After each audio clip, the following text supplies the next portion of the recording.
Hello, hello! Kumusta ulit kayo? So, yun, nandito na naman tayo guys, no, para sa isa na namang video.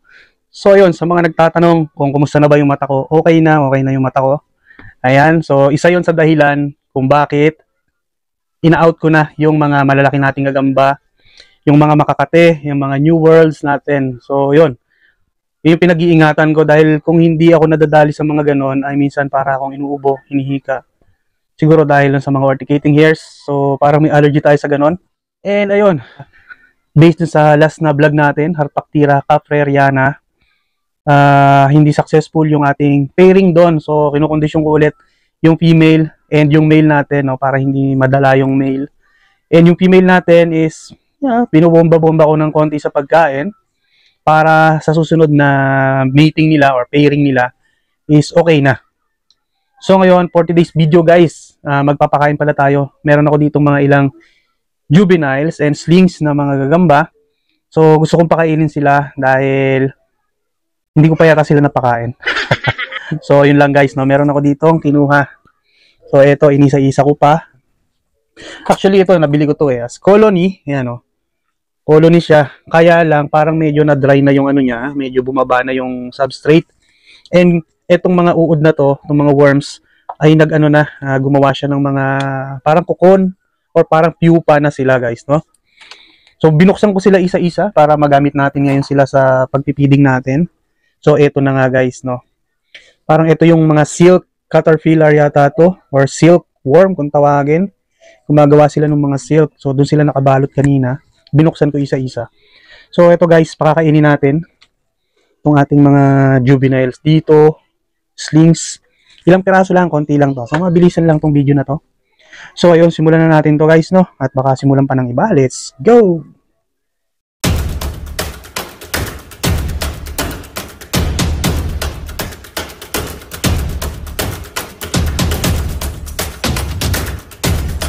So, ayan sana guys yung pakakainin natin ngayon, no? So, kumuha ko ng mga juveniles to. Meron tayo dito, Harpactira silica. So, tingin ko, kailangan na rin yung i-rehouse. And yan, kumuha ko tatlong Pampobetius na mascara. Kaya lang, yung isa ay nag-molt. Ayan, no? Bagong molt. Kaya hindi na natin siya pakakainin. At, siyempre, try natin i-check yung kanyang exub kung anong gender niya. So, itabi muna natin siya dyan. And, eto, simulan na natin pakainin guys, no? At baka simulan pa ng iba. So, unahin ko itong ating Harpactira silica. Yan. So, ito ay juvenile female. Yan, o. So, ayan siya, guys, no? So, ito yung ating ipapakain. Yan, o.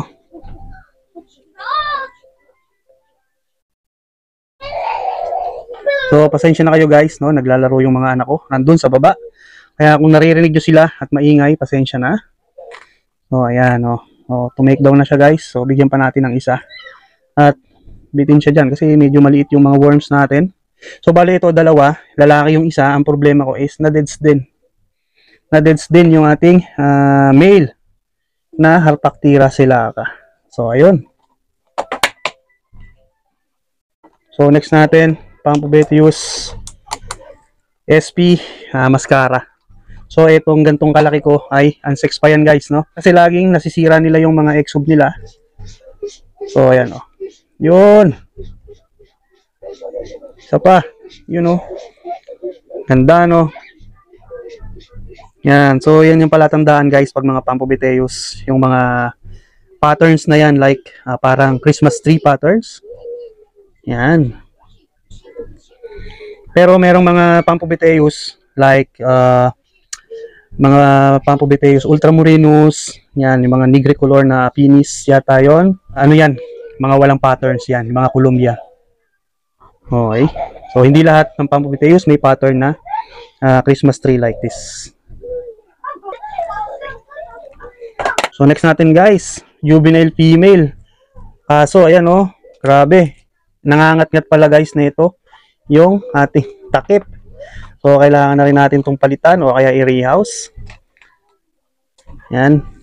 So, ito, medyo chubby siya, no? Yan. Pero hindi pa naman siguro to pre-molt. Ayun! O, tumi-takedown pa rin, guys. You know? Very nice takedown. So, pansinin nyo, guys, ang laki ng tiyan niya. Pero yun, oh, kita pa rin yung Christmas tree.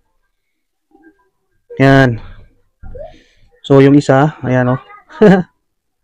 So ito yung isa. Malaki.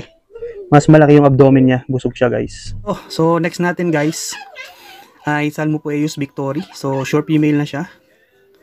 Ayan. So bibigyan natin siya guys na itong uod. Worm. Ayan. So sana makita natin paano siya to-make down guys, no? Ayan na. So medyo ano na to. Mga 1 cm na yata yung body length niya.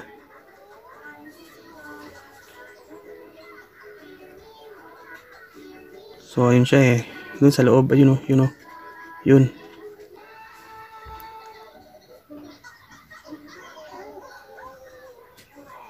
So medyo napalayo yung lagay natin. Lipat natin dito, konti.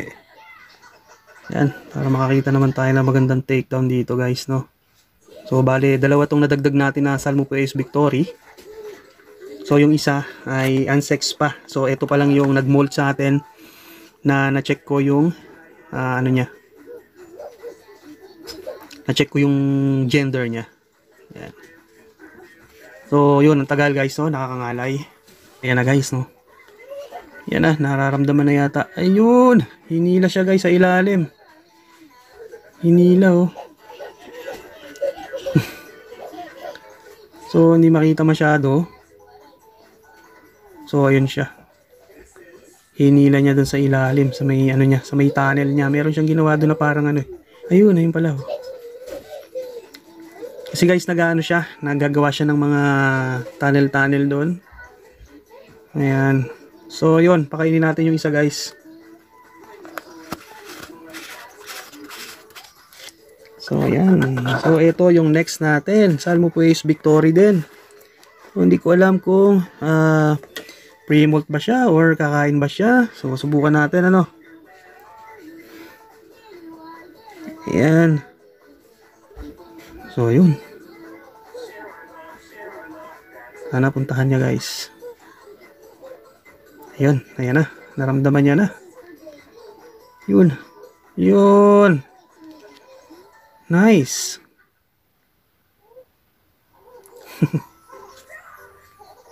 So, ayan. Very nice takedown. So, okay din palang ipakain itong mga ganito na silkworm or silk caterpillar. Hindi ko alam kung anong tawag dyan. Basta binili ko lang yan.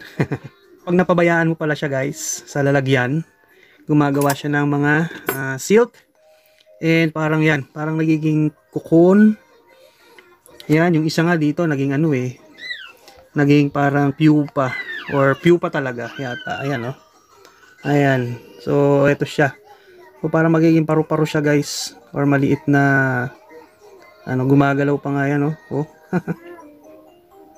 So, yun lang. Pinakita ko lang. So, ayun siya guys. Nice takedown. So, next natin.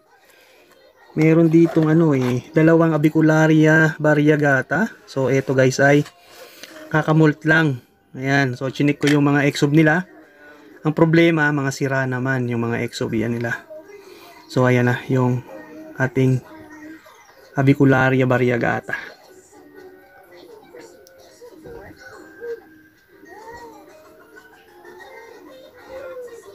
So, ayun o, bumibitin yung ano guys, yung uod kasi may silk silang lumalabas. Gumagawa sila ng silk or parang sapot din, no? Ayan. So, ayan na guys, yung ating ano, so mga ano na to, third molt na itong ating variegata na to. So, sila yung mga una kong nalipat dahil medyo lumaki na sila. And yun na nga, ayan o, medyo lumaki na nga.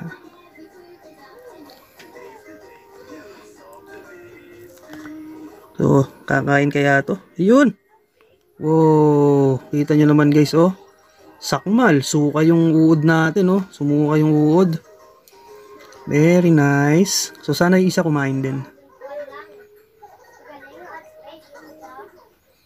Yan. So, bali, meron pa tayong mga ano nito guys. Bali ko, konti na lang pala yung variegata natin. Medyo ano na, paubos na sila. Pero syempre, hindi natin lahat i-out yun, no? Yung iba, ikikip natin, palalakihin natin. Para meron tayong mga reserba, mga for breeding sa mga susunod na generation. So, ayun. So yun guys, no, ito last na to yung pakakainin natin. Isa pang Avicularia variegata. Ayan, kakamolt lang din niya. Ito guys, bigyan natin ng uod. Ayun, nice, sakmal din oh. Very nice takedown, grabe. Ayan, so nag-iiba na yung kulay nila kumpara dun sa mga slings guys na maliit pa. So ito medyo paano na siya, pa juvenile na. So entry na to. Ganda na ng kulay niya. So ito pala guys, meron pa pala ako ditong isang Prunus Hispaniole. So dati sobrang liit lang nito guys, parang kuto. Ayan oh. So ngayon medyo lumaki-laki na siya. So ano siya, whip scorpion siya guys. Yung tailless whip scorpion. Ayun. So ayan, nasa na ba? Nawala na. Hindi ko na siya makita. Ang bilis din niya eh, kahit maliit lang siya. Sobrang bilis niya. Yun pala. So yun siya guys, no. Ito, ayun yun. So meron pa pala tayo dito guys. May papakita pala ako sa inyo na isa pang Prunus vitae. So ano din to? Whip scorpion din siya. Tailless whip scorpion. Prunus vitae ang pangalan niya. So ito yung kasamahan nun no Hispaniole. So medyo lumaki na to guys. And tingin ko kailangan na rin natin siyang ilipat kasi lumaki na nga. So ito na siya guys. Oh, yan na oh. Ganda. So ito ay harmless to.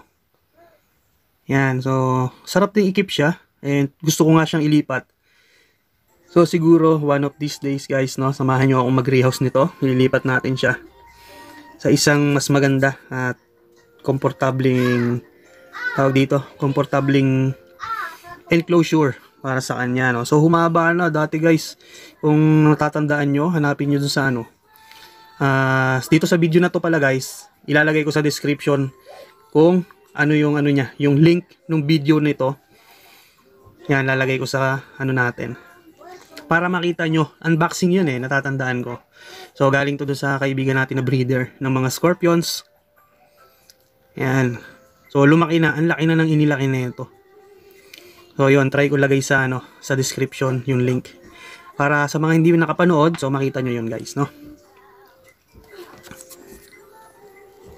So yun lang guys. Ayun. Ay, mabilis pala to oh. Ayan, ganda. Ganda guys oh, ang laki na. Yan, so nakakatuwa. So tingin ko hindi na nga siya kasya dito. So ayan guys, hindi na siya kasya. So medyo sikip na siya dito. Yung ating Prunus vitae.